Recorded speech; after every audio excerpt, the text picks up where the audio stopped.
You're listening to The Alex Jones Show.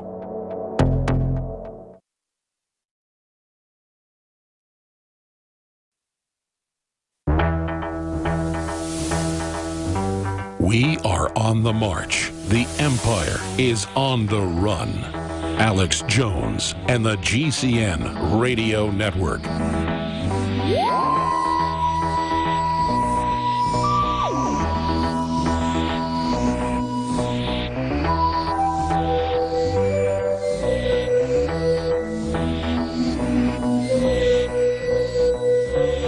Ladies and gentlemen, the big news: Whitney Houston's daughter found unresponsive in a tub. And it's being reported by the Daily Mail it doesn't look good. Well, the answer here is obviously to ban bathtubs, because tens of thousands of people end up drowning in them just here in the United States every single year. We need a 5-day waiting period on taking baths immediately. Seriously, I hope she gets better.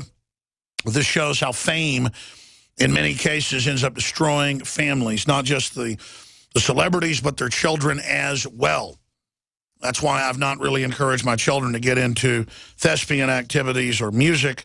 I mean, I've encouraged them to play music and learn instruments, but it's just such destructive cultures where you got one half of the groups out there, or more than half, like 99% of them, trying to be successful, trying to be famous, and then feeling empty if they never become famous.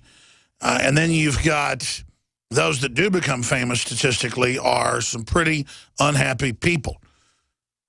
When you're talking about the whole entertainment front, that's a well-known fact. I don't have to belabor how nightmarishly unhappy a lot of the folks are out in L.A. That's why I haven't been to L.A. in about 2 years. Last time I was there, it was for Jesse Ventura's 60th birthday. And it was a nice party, met a lot of movie stars and people that came to it, friends with Jesse, but it just wasn't even worth going out there. But he's my friend, so I went. I used to go out to Hollywood all the time.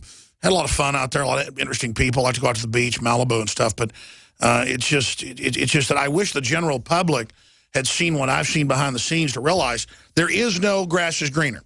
Money can get you better medical care, let you see some interesting places, get better food, better service, but that's it. You don't, like, get transported to some heavenly Valhalla facility and then just everything's different. People more and more think television and movies is where the real world is happening, and they want to get into that world. They want to be part of that. But now the singularity of media is coming where basically everybody can, quote, be on TV. And it's destroying the old dinosaur media, but it's also atomizing the audience for some of the folks that came along to the media, the new media, early, like myself. We're still growing. Most people can't swim upstream in this singularity. As you had a few million web pages in 1993. You had, I don't know, 30, 40, 50 million pages by 96. The numbers vary. And then now there's billions and billions and billions of individual web pages until it just becomes a singularity, and there's cameras everywhere uploading in real time, and the public votes by clicking on what they think is most interesting. And pretty soon, there's nothing the system can do to curtail or control that. No matter how much algorithm censorship and manipulation they engage in, they just can't control the narratives anymore. Okay. Big broadcast lined up today. I can definitively tell you when we come back from break who is going to win the Super Bowl. In fact, I'm going to do it. I will definitively tell you who is going to win the Super Bowl when we come back in the next segment after this 1-minute break. Then we are going to get into all the serious news on the economic front. McClatchy, D.C. reports Europe's Jews ponder is it time to flee Europe again. That ties in with an article from Friday with Paul Joseph Watson, realtor, paranoia driving wealthy to buy homes in New Zealand. You heard it here first 5 years ago, that Hollywood and others were fleeing to New Zealand. Now it's mainstream news and being announced at the Davos event. We're going to talk about that some. Some doctors won't see patients with anti-vaccine views. This is one of the most dangerous type activities out there. I'm going to break that down. CDC warns of large outbreak of measles. We got the latest election news, latest tax news on Obamacare, and so much more. Stay with us.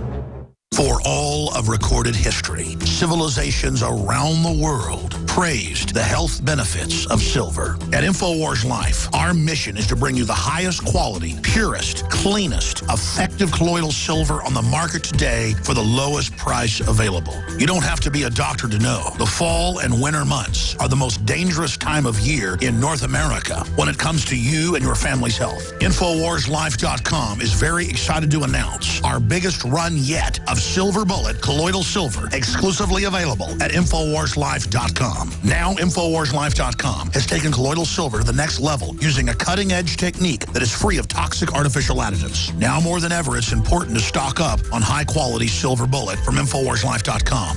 No survival chest is complete without Silver Bullet. Secure your Silver Bullet today at InfoWarsLife.com or by calling toll-free 888-253-3139. Silver Bullet. And because early voting runs through this Friday, you don't have to wait until Election Day. You can vote all week. The Rio Arriba County Clerk's Office reported this afternoon that a voter trying to cast an early ballot in Espanola today was told he had already voted 3 days prior. Activist on the tape goes on to suggest that discarded ballots could be collected from what she called Ghetto Aurora, saying that African Americans and Mexicans tend to throw out their ballots. And as for those programs we do need, I'll make them work better and I'll make them cost less. Thousands of federal workers are issued taxpayer-funded credit cards so long as they buy items that cost less than $3,000 or micro purchases. Our review found about $20 billion in just about the course of a year. We'll save billions by cutting waste and improving management and strengthening oversight. We asked all of these other major federal agencies based here in D.C. for their micro purchase shopping lists, and all refused. I'm pledging to cut the deficit we inherited by half by the end of my first term in office. The Independent Congressional Budget Office warning a new fiscal crisis is coming if Washington doesn't get its spending in check. Raising the debt ceiling, which has been done over 100 times, does not increase our debt. If you got a business, you didn't build that. Somebody else made that happen.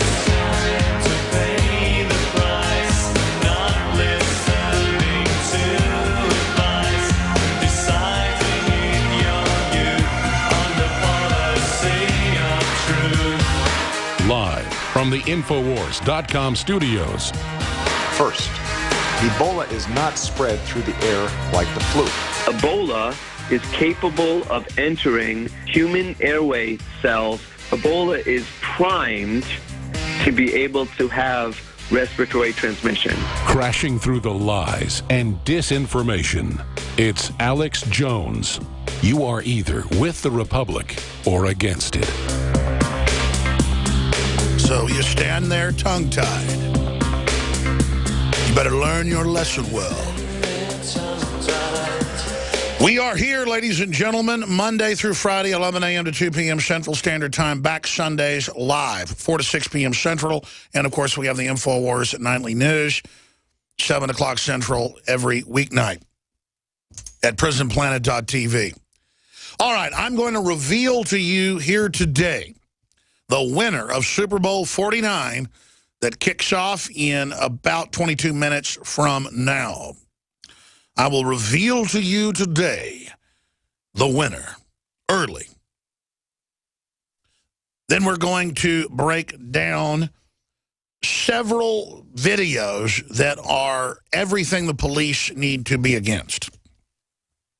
If they don't want to be turned into this globalist dehumanization force that the social engineers hope they will be, because they want to destroy the police just as they've destroyed the press when they're done with them. See, they bought off the mainstream media, used it as propaganda fronts. It lost its audience. Now they're just coming out with federal and state-run media that puts the propaganda directly out. You destroyed your own profession.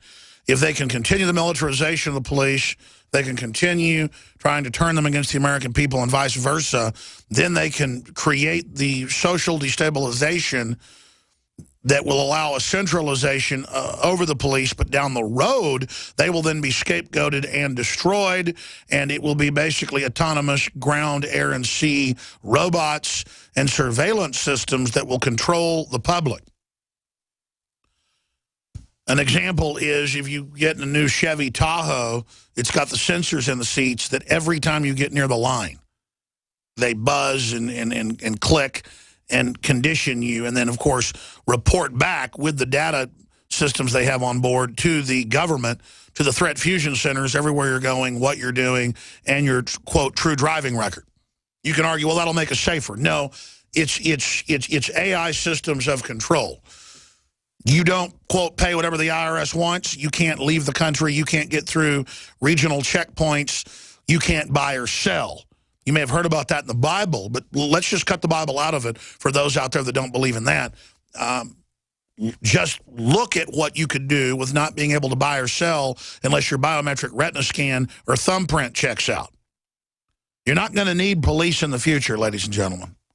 They're going to have pre-programmed smaller squads of humans that have been pre-selected to be maybe 10% of the overall enforcement system. Humans are to be scaled back in just the next 15 years or so to a fraction of the force that the system has. And on top of that, through compartmentalization and computers surveilling the police and military, robots surveilling them, by robots, robot in their heads-up display, robots in their smart devices. These are all robots. These are all AI robots integrated into the master web. They are to be surveilled and basically given orders and directives down to the finest detail so that they themselves begin to become true biological androids by interfacing with the second-by-second neural commands that are being given to them in the brain interfaces. The heads-up brain interfaces. And then finally, of course, ported interfaces, wireless ported chip interfaces. So it's not just that the machines are going to surveil us and control us. We're going to merge with them. And you'll be able to get unlimited pleasure merging with them. You'll be able to get unlimited life, you'll be told. You'll be able to be given massive knowledge and language. You'll be able to learn things much faster. But just like calculators made it where people can't do basic math now, just like smartphones, they have the whole world's knowledge at your fingertips, basically, to a great extent. But people are getting dumber. They're getting less human.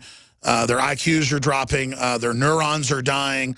Their brains are wiring wrong. I mean, this is in all the major studies, all of them. Just type in smartphones lowering IQ, smartphones rewiring brains, smartphones television watching connected to Alzheimer's, neurological disorders. And it's not just because the devices inherently don't let humans do things for ourselves anymore. That's part of it. Like someone traveling to Mars on a one-year mission ends up losing half their muscle mass, roughly, it's estimated. Just as that degenerates you, this is degenerating the general population, but it's being done because they're pouring all their menace and hatred and all their dehumanizing technologies into this to focus and lens that basic effect to make it much, much worse. So we're seeing the beginning of the end of humanity as we know it. Now, let me announce the winner of Super Bowl 49 for you. And then we will get into New York cop pulls gun on teens having snowball fight.